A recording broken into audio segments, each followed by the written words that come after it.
Katie from Kimberbell, and today I'm going to show you how easy it is to bind your Kimberbell mini quilts. Let's get started. First, you're going to cut 3 21 by 2.5 inch strips from a fabric of your choice. Sew these strips together end to end into one long strip. And please note that using a mitered seam will reduce the bulk in your binding. For detailed instructions, see our free Kimberbell resource guide. After you've created your one long strip, you will fold the strip lengthwise with wrong sides together and iron. Starting at one end, you will then align the raw edge of the binding fabric with the raw edge of your quilt. The folded edge will be on the top of your quilt, and you're going to use pins or clips to hold the binding strips in place.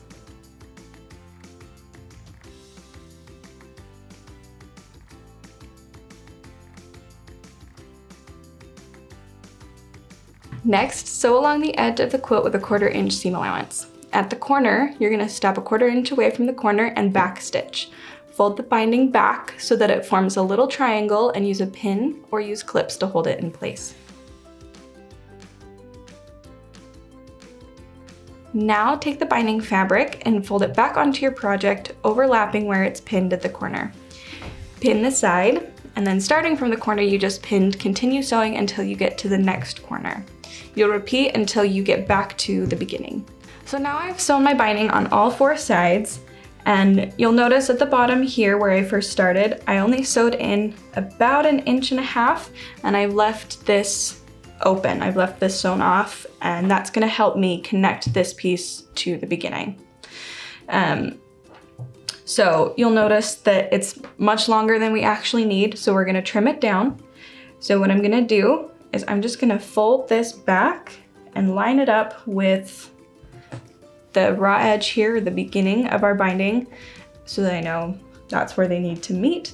And I'm going to measure 2.5 inches back because that's how wide our binding is. So I'm gonna take our ruler, measure 2.5 inches. Let's see.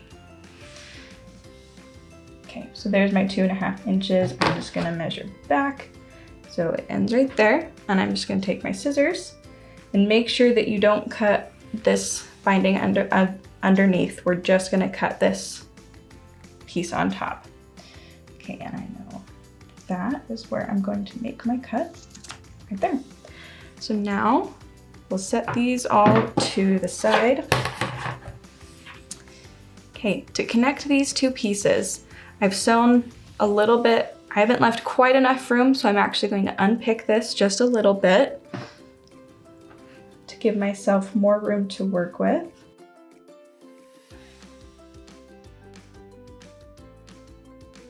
So now I have about 3 inches of a tail here, and that's gonna help me sew these together. All right, so now you're going to pin right sides together with a small overhang on 2 sides, and you're gonna sew from corner to corner. So we're gonna take right sides together, just like this. And then I'm going to pin these in place and test it before I go to sew it to make sure that I folded it the right way, or that I've lined it up the right way. So we will pin here. I'm just gonna go from the corner of this side to the corner of this side. You see why you have to fold your project a little bit?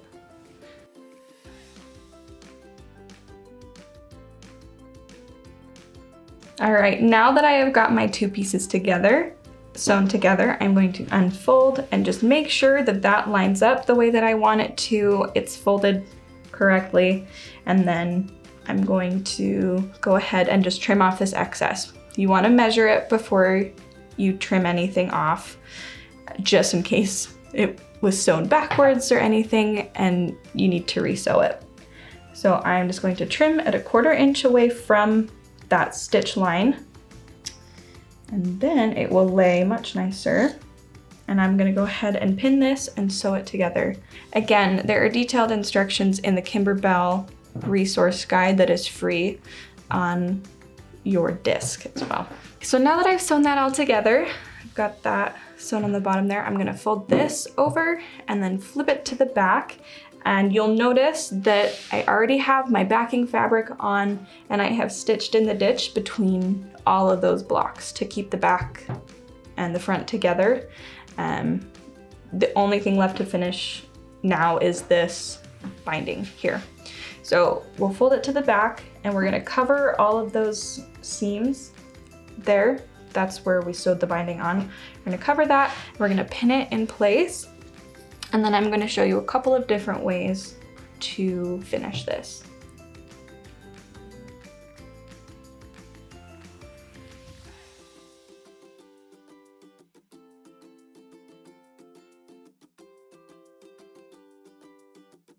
And you'll notice at the corners, we're gonna fold it down and then fold the next side over so it overlaps just a little bit in the corner.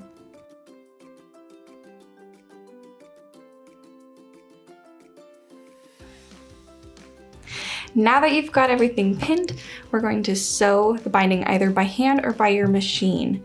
To sew by hand, you'll fold the binding to the back like this, and you'll use either a hidden stitch, or it's also called a slip stitch, to attach the binding to the back of your project. Sew the binding by your machine. You're gonna fold the binding to the back like this, and where it's pinned, and then you're gonna either sew a top stitch 1/8 of an inch away from the edge of the fold here, from the edge of this opening, or you're gonna stitch in the ditch on the front of your project. And then that is all there is to it. For more information, please click the link below to download our free resource guide from kimberbell.com. I hope you enjoy taking your mini quilts across the finish line. Thanks for joining me.